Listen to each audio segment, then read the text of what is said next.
sequence in which it is argued, but I'm going to be rejoining to each point, Yes. but in a different sequence. Yes. The Lordship may not possibly get the answer to a particular question in the sequence the Lordship expects it, but I'll do it in that way. Yes. And I will deal with all the issues raised.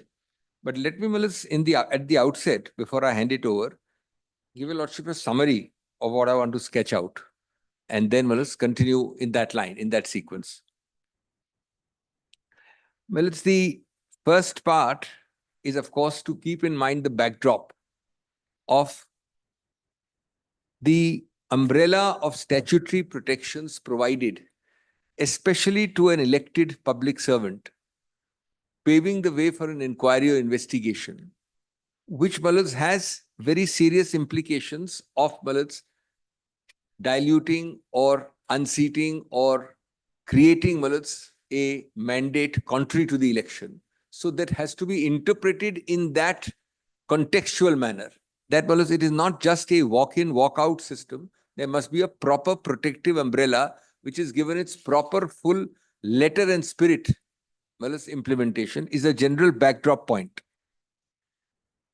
Now, the other part which I will develop, I'm just giving a summary, is that it is a mistake to suppose, by just citing MP or one or two judgments, that the moment any government minister or chief minister is involved, automatically this very well and old and long established jurisprudence about governors having extremely limited circumscribed powers to act in their discretion, so-called discretionary powers, is automatically overridden.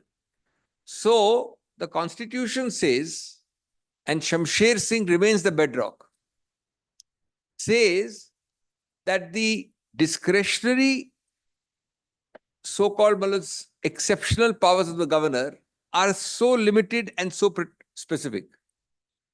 You now read onto it a proviso which is not there anywhere in no case law, and it's a misreading of both Shamsher Singh and of MP to suggest that there is. You engraft upon it a proviso to say the moment automatically, and I repeat the word automatically, a chief minister is involved, you must assume that the advice of the council is biased and engraft the discretionary power. That is not what either Shamsher Singh, MP says. Does not. It's a much more nuanced law. The nuance is that the law remains the same. The governor has no discretion because it is not part of his list of discretionary power. Obviously, we are not dealing with the discretionary power. Those are different areas. So in the normal course, the governor has no power. However, if it is shown, and the word shown is important, that in a particular case of sanction, the order denying or recommending no sanction suffers from transparent apparent bias. That is to be demonstrated. And the second thing was completely forgotten in the respondents' arguments last in the manifest irrationality. So there is no auto. But I come, it's a slotting machine, I'm a chief minister, there is a cabinet, therefore auto. MP, you must straight away ignore, and the governor is free to act. No. The governor has to demonstrate that I am now acting in my discretionary powers because of this apparent shown bias. Shown means prima facie shown. Yes. And second, where there is no bias shown, and this is one case, and MP is very interesting, not a case of bias at all. The case went on, the demonstration that this order suggesting no sanction, is manifestly irrational. Once you demonstrate that, then your discretionary powers come in, is the nuance point, much more nuanced than the generality of what was argued. That look, I have told you, this is a cabinet, this is a chief minister's case. No such concept. We state of apply. That I'll be demonstrating, Manus. The third aspect I'll be demonstrating is that your Lordship has a very interesting order. According to this short point which I'm now saying is sufficient to set aside the order. I'm not saying your Lordship will set aside only one point. I'm just saying it is sufficient. It's so important. And it should be given its due importance. Well, it's without prejudice to what I'm saying about the nuance of Shamsher Singh and MP oil, MP police establishment. Without prejudice to that, the entire 5-6 page order of the governor, impugned, is only on one point. I am deciding independently. I am not bound by you, the order. Entire, I repeat.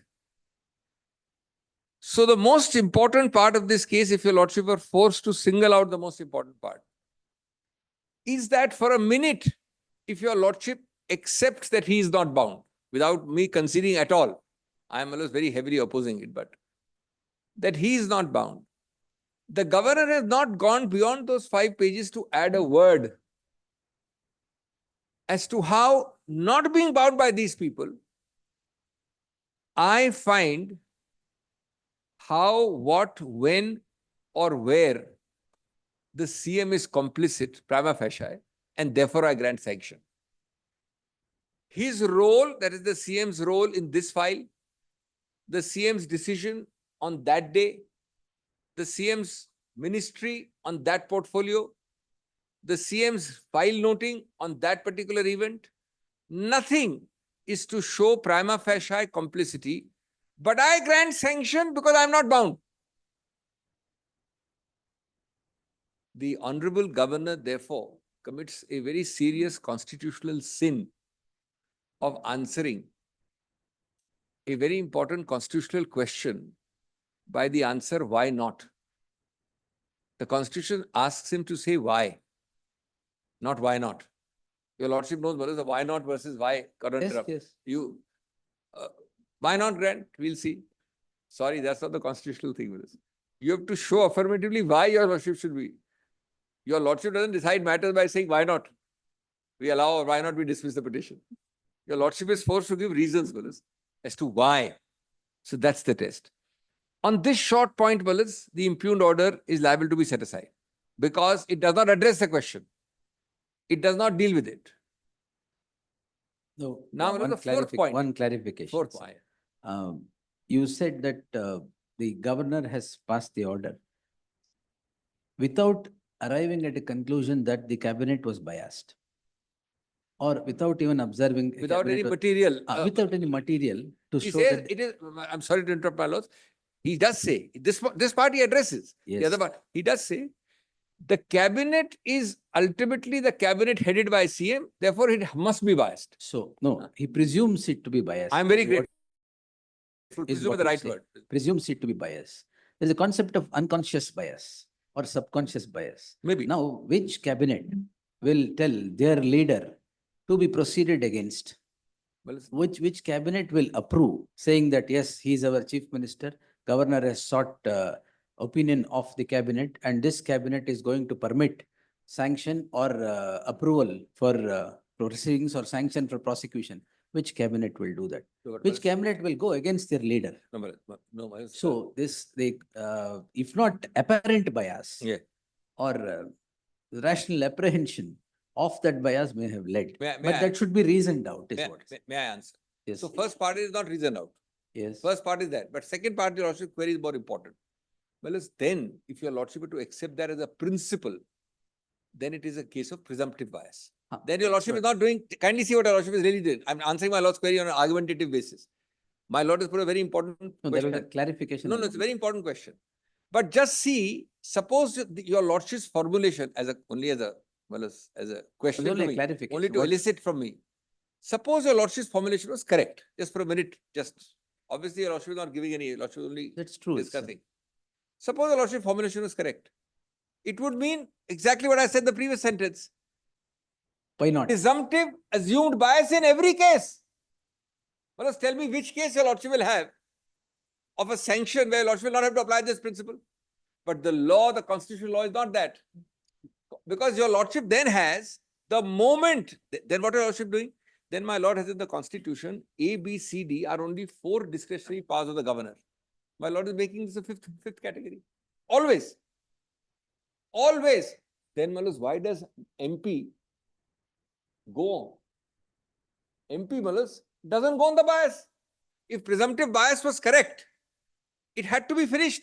It goes by analyzing that the reasoning of the cabinet is not right. It is manifestly irrational. And it is not irrationality, manifestly irrational. A little higher Higher. pedestal of I'm very irrationality. grateful. Like how it is arbitrariness and manifest arbiter. So, Malas, I'm very grateful, in fact, for the clarificatory question. The only case chosen by the Honorable Governor to cite is MP. But I've analyzed MP very carefully now, Malas. I Malas, hate to say this, but possibly the governor has not been assisted sufficiently, he's not a lawyer, to analyze it equally carefully. MP does not go on bias, which answers my Lord's query, because in every case of a cabinet and every case of a governor, then MP must be read to mean it's a sixth category of discretionary power of governor. MP doesn't say so. Secondly, if my Lord's Malas, the clarificatory question was correct in the conclusion, then there will be no manifest irrationality. Which governor needs to go to manifest irrationality, Malas? Doesn't need to. Your Lordship, not to waste your Lordship's time to go to manifest irrationality when No, it's not a necessarily. presumptive bias. It was only a Presumptive- clarification that. No, I'm not saying your Lordship, I'm answering your Lordship's question. The governor doesn't have to waste his time. If he has, well, why should he examine manifest irrationality? So suppose, Balas, and there are two categories. One is, Balas, your Lordship has given me the category where which cabinet will go against. Of course, Balas, in politics there are enough cabinets which go against me. It is not, Balas, It is true. so sanguine and so uniform as your Lordship might think, Balas. These are very turbulent waters, No. to put it mildly. Yes, sir. But that apart, your Lordship is, Balas, not looking at the other aspect which my learned friends will, my learned friends are not looking at the other aspect which your Lordship will appreciate.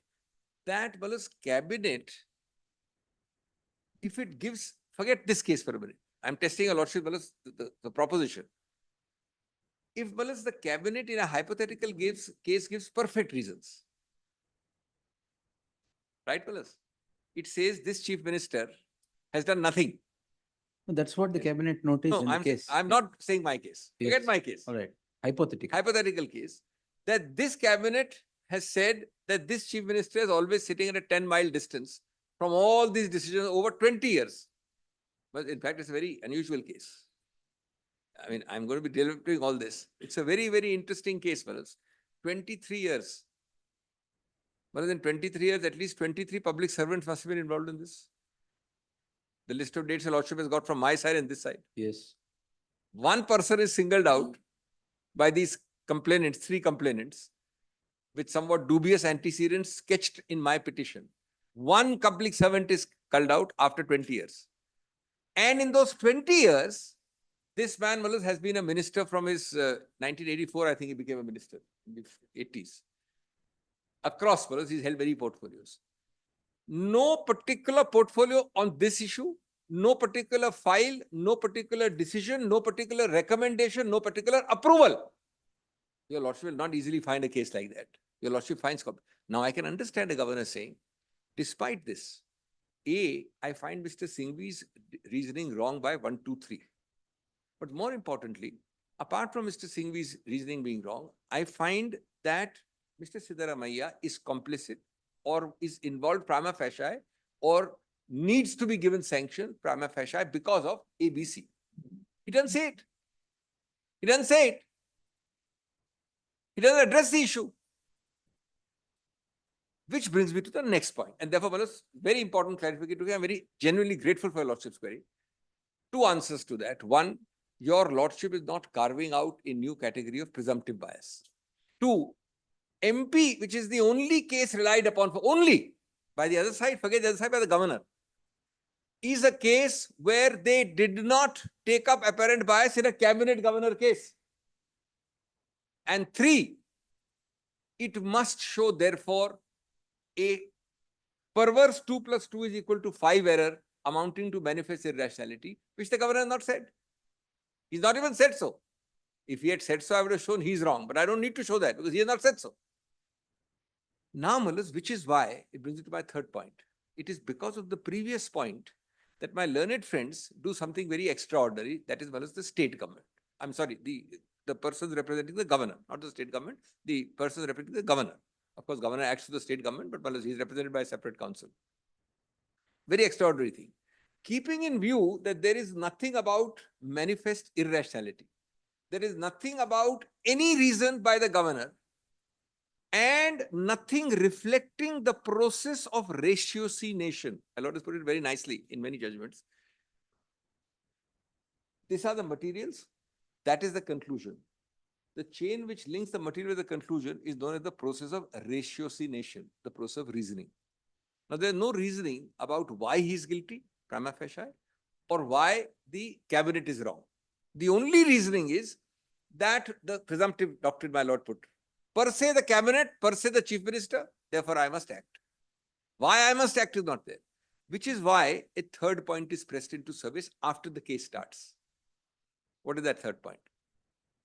Knowing that there is no manifest irrationality commented by the governor, knowing that he has not dealt with any issue about Mr. Siddaramaiah, knowing that he has not found any reason to deal with the cabinet itself.